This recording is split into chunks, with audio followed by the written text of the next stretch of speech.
ሰላም፣ እንኳን ደህና መጣችሁ። የዛሬው ጥናታችን በጣም ልዩ ነው።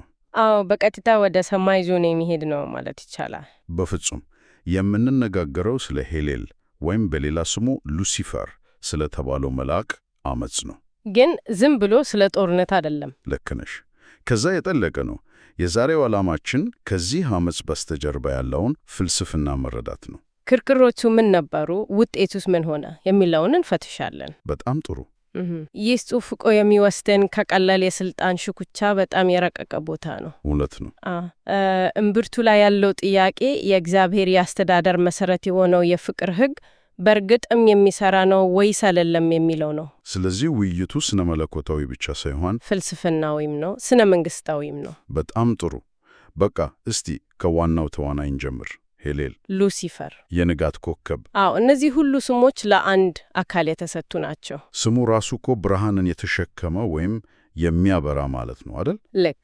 ይህም ስለ ማንነቱ ብዙ ይነግረናል። ምንጩ ላይ እንደተገለጸው በጥበብና በውበት ወደር ማግኘለት ፍጡር ነበር። አዎ፣ ጽሑፉ ይህንን ለማጉላት ከሕዝቅኤል ምዕራፍ 28 ይጠቅሳል። ፍጹም ማህተም፣ በጥበብ የተሞላ በውበትም ፍጹም፣ እንዲህ ነው የሚገልጸው። ይህ ማለት ዝም ብሎ ቆንጆ ነበር ማለት አይደለም። በፍጹም በሁሉም ነገር የመጨረሻው የፍጹምነት ምሳሌ ነበር ማለት ነው። ታዲያ እንዲህ ፍጹም የነበረ ፍጡር፣ እንዲህ የሚያበራ ኮከብ መንገዱን የሳተው የት ላይ ነው? ያው ብዙ ጊዜ የሚጠቀሰው የኢሳይያስ 14 ሐሳብ ነው። እንደ ልዑል እሆናለሁ የሚለው። አዎ፣ ግን ያው ውጫዊ ገጽታው ነው። ከስልጣን ጥማት የዘለለ ነገር አለው ማለት ነው። በጣም የተለቀው ነው። ክሱ እኮ ዙፋኑ ላይ ብቻ ያነጣጠራል ነበር። ታዲያ ምኑ ላይ ነው? ዙፋኑ በተመሰረተበት መርህ ላይ ነው። የሄሌል ዋናው ክርክር ይሄ ነው። እሺ፣ ያ የፍቅር ሕግ ለፍጡራን የማይቻል ሊጠበቅ የማይችል ሸክም ነው። አንዴ ጋ ይሄ በጣም ትልቅ ክስ ነው። በጣም ማለት ችግሩ ሕጉ ከባድ ነው ማለት ብቻ አይደለም። ሕጉ ሊጠበቅ የማይችል ከሆነ እግዚአብሔር ደግሞ ይህንን ሕግ ጥሳችኋል ብሎ ሲቀጣ ፍጹም ጨካኝና አምባገነን ነው ያለው ነው። ልክ ክሱን እስከ መጨረሻው ስትወስደው እግዚአብሔርን ውሸትምና ነፍሰ ገዳይ አድርጎ ነው የሚያቀርበው። እንዴ! ፍጡራንን የፈጠራቸው ሊጠበቁት የማይችሉትን ሕግ ሰጥቶ በመጨረሻ ሊያጠፋቸው አስቦ ነው የሚል ድምዳሜ ላይ ያደርሳል። የፍቅር ሕጉን የጭቆና መሳሪያ አድርጎ ሳለው ማለት ነው። አዎ፣ አስተዳደሩን ደግሞ የጭካኔ አገዛዝ። በአመጹ እምብርት ላይ ያለው ዋናው ውዝግብ ይሄ ነው። ይሄ በእግዚአብሔር ባህሪ ላይ የተሰነዘረ እጅግ የከፋ ጥቃት ነው። በጣም እናም የክስ ሌሎች መላእክትን እንዲሰሙት ያደረገው የራሱ የሄሌል ስልጣንና ቦታ መሆን አለበት። እውነት ነው። ጽሑፉ ላይ ማህተም የሚል ቃል ተጠቅሷል። ይህ ምን ማለት ነው? ማህተም ወይም በኮሪያኛው ኢን የሚለው ቃል መለኮታዊ ስልጣንና ተልእኮን ይወክላል። ሄሌል ፍጹም ማህተም መሆኑ ሲነገር የእግዚአብሔርን ስምና ስልጣን ተቀብሎ ትእዛዛቱን የሚያስፈጽም ወኪል ነበር ማለት ነው። ልክ እንደ ንጉሥ ማህተም ማለት ነው። በትክክል ንጉሡ በሌለበት ማህተሙን የያዘው ሰው የንጉሡን ሙሉ ስልጣን እንደሚወክል ሁሉ። ከውድቆቱ በኋላ ግን ያ ማህተም ምን ሆነ? አንዲሁ ተፋ? እዚህ ላይ ነው ታሪኩ በጣም አስገራሚ የሚሆነው። እሺ፣ ጽሑፉ እንደሚያብራራው ያ ጽንሰ ሐሳብ አልጠፋም። ይልቁንስ ወደ አዲስ ኪዳን ተሻገረ። እንዴት? በአዲስ ኪዳን መንፈስ ቅዱስ ራሱ ማህተም እንደሆነ ተገልጿል። አዎ፣ አማኞችም በመንፈስ ቅዱስ የታተሙ መሆናቸው ሲነገር ሄሌል የተወውን ያንን ሚና ወስዷል ማለት ነው። በፍጹም የእግዚአብሔርን ባህሪና የፍቅር ሕግ በምድር ላይ የሚወክሉ አዲሶቹ ማህተሞች ሆነዋል ማለት ነው። እንዴ! ይህ ማለት የሰው ልጅ የዳነው ዝም ብሎ ለመዳን ብቻ ሳይሆን ሄሌል የተወውን የጠፈር የሥራ ቦታ ለመሙላት ጭምር። የኮ የቤተ ክርስቲያንን ዓላማ ፍጹም በተለየ መነጽር እንድናይ ያድርገናል። አዎ፣ ታሪኩም ያገናኘው ይህ ነው። ዝም ብሎ የኃጢአት ይቅርታ ታሪክ ብቻ ሳይሆን የተተወን የጠፈር ኃላፊነት የመውረስ ድራማም ነው። ከማህተሙ በተጨማሪ ጽሑፉ ስለለበሳቸው የከበሩ ድንጋዮች የሚያወራ። አዎ፣ በዝርዝር። ነገር ግን ሁሉም ድንጋዮች አልነበሩትም ይላል። ይህ ለምን አስፈለገ? ምንጩ እንደሚገልጸው በብሉይ ኪዳን የሊቀ ካህናቱ የደረት ኪስ ላይ ከነበሩት 12 የከበሩ ድንጋዮች መካከል 9ኙን ብቻ ነው የለበሰው። አዎ፣ 9ኙን ብቻ። የአንዳኙ ድንጋይ ደግሞ አንዱን የእስራኤል ነገድ ይወክላል። ስለዚህ 3ቱ ጠፍተዋል። በትክክል። ይህ ማለት ከመውደቁ በፊትም የሆነ ጎዶሎ ነገር ነበረው ማለት ነው? በጣም ጥሩ ጥያቄ ነው። ፍጹም ከተባለ እንዴት ጎዶሎ ሊሆን ይችላል አይደል? አዎ። ሐሳቦቹ የሚጋጩ ይመስላል። እንደ ፓራዶክስ ልናየው እንችላለን። በአንድ በኩል በተሰጠው ማንነትና ውበት ፍጹም ነበር፣ በሌላ በኩል ግን ያልተሰጡት ነገሮች ነበሩ። የድንጋዮቹ መጉደልም ይህንን ነው የሚያመላክተው። አዎ። እንደ ምንጩ የጎደሉት 3 ድንጋዮች የትኞቹ እንደሆኑ ለማወቅ 2 መላምቶች ያቀርባል። እሺ፣ ምንድናቸው እነዚህ መላምቶች? የመጀመሪያው በያዕቆብ ልጆች የትውልድ ቅደም ተከተል ላይ ይመሰረታል። እሺ። በዚህ ስሌት የጎደሉት የጋድ፣ የአሴር እና የይሳኮርን ነገዶችን የሚወክሉ ድንጋዮች ናቸው። ሁለተኛው መላምት ደግሞ በምድረ በዳ በነበራቸው የሰፈራ ቅደም ተከተል ላይ የተመሰረተ። በዚህኛው ደግሞ የጎደሉት የኤፍሬም፣ የምናሴ እና የቢንያምን ነገዶች የሚወክሉ ድንጋዮች ናቸው።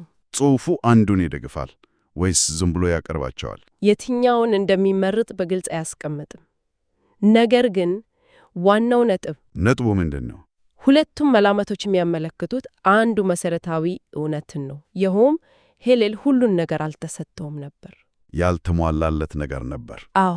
ይህ ምናልባት እሱ ያልሆነውን ለመሆን እንዲመኝ ያደረገው ምክንያት ሊሆን ይችላል። ሁሉም ነገር ቢኖርህም ያቺ የሌለች አንዲት ነገር ላይ ስታተክር ያለህን ሁሉ ልታጣ ትችላለህ። የሄሌል ታሪክም ይሄው ነው። በጣም አስገራሚ ትንታኔ ነው። ይህም ወደ ተወው ሹመት ይወስደናል። ጽሑፉ የተቀባ ሸራፊ ኪሩብ ይለዋል። አዎ። ይህ ምን አይነት የሥራ መደብ ነው? ይሄ ማለት በመላእክት ዓለም 3 ዋና ዋና ሚናዎች ነበሩት ማለት ነው። ኪሩብ መሆኑ የእግዚአብሔርን ዙፋን የመጠበቅ ኃላፊነት፣ ልክ የንጉሥነት ሚና ማለት ነው። የተቀባ መሆኑ ደግሞ እንደ ካህን ሆኖ አምልኮን የመምራት ኃላፊነት እንደነበረው ያሳያል። ከበሮና እምቢልታ ተዘጋጅቶለት ነበር የሚለውም ለዚህ ነው። በትክክል። ሦስተኛው ደግሞ የእግዚአብሔርን ቃልና ፈቃድ ለሌሎች መላእክት የማስተላለፍ የነቢይነት ሚና ነው። ስለዚህ ንጉሥ፣ ካህን እና ነቢይ ነበር። አዎ፣ 3ቱንም ያዘ። ችግሩ ግን እነዚህን ሁሉ የተሰጡትን ስጦታዎች ለመልካም ሳይሆን ለመጥፎ ዓላማ መጠቀሙ ነው። ልክ ዙፋኑን እንዲጠብቅ ተሹሞ ዙፋኑን ለመንጠቅ ሞከረ። አምልኮን እንዲመራ ተሹሞ አምልኮን ወደ ራሱ ሊያዞር ፈለገ። የተሰጠውን ኃላፊነት እንደ መሳሪያ ተጠቅሞ የሰጠውን ለመውጋት ተነሳ። እዚህ ላይ ነው ጽሑፉ በጣም ወሳኝ የሆነ ንጽጽር የሚያደርገው። አዎ፣ ከአዳም ውድቀት ጋር በምን መልኩ ነው የሚመሳሰሉት? መመሳሰላቸው በጣም ጥልቅ ነው። ሁለቱም የንጉሥነት ሚና ነበራቸው። ሄሌል በመላእክት ላይ፣ አዳም ደግሞ በምድር ላይ እንዲገዛ። አዎ፣ ሁለቱም የነቢይነት ሚና ነበራቸው። ሄሌል ቃሉን ለመላእክት ሲያደርስ፣ አዳም ደግሞ ትእዛዙን ለሔዋን የማድረስ ኃላፊነት ነበረበት። የክህነትም ኃላፊነት ነበራቸው። ከሁሉም በላይ ደግሞ ሁለቱም የወደቁት በእግዚአብሔር ቦታ ራሳቸውን ለማስቀመጥ በመፈለግ ነው። እሺ፣ መመሳሰላቸው ግልጽ ነው። ልዩነታቸው ላይ ግን ጽሑፉ በጣም ወሳኝ ነገር ይላል። ልዩነቱ በውድቀታቸው ምክንያት ላይ ነው። የሄሌል ውድቀት ምንጩ ንጹሕ ኩራትና ራስን ከፍ የማድረግ ፍላጎት ነበር። አስቦበት ያደረገው አመጽ ነው። አዎ፣ እቅድ ነበረው።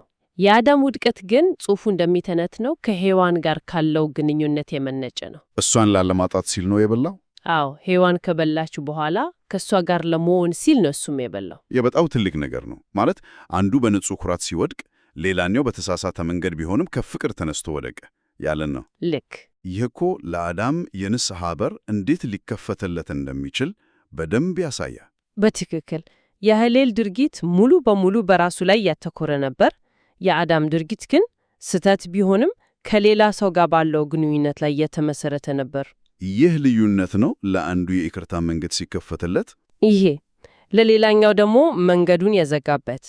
ይህ ጥልቅ ስነ ልቦናዊና ስነ መለኮታዊ ትንታኔ ነው። በጣም ይህ ደግሞ በቀጥታ ወደ ውድቀቱ እቴት ይወስደናል።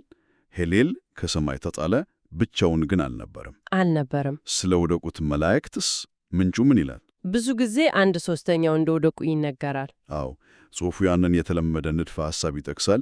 ነገር ግን አንድ አማራጭ መላመት ያቀርባል። እሱ ምንድን ነው? ምንጩ ከ12ቱ ሐዋርያት መካከል አንዱ ይሁዳ ከሃዲ እንደነበር ያስታውሰናል። እሺ። እንዲሁም በራእይ መጽሐፍ ውስጥ ከእስራኤል ነገዶች ዝርዝር የወጣው የዳን ነገድ እንደነበር ይጠቅሳል። እና እነዚህን እንደ ምሳሌ በመውሰድ የወደቁት መላእክትም 1/12ኛውን ሊሆን እንደሚችሉ ይገመታል። ይህ በጣም አዲስ ሐሳብ ነው።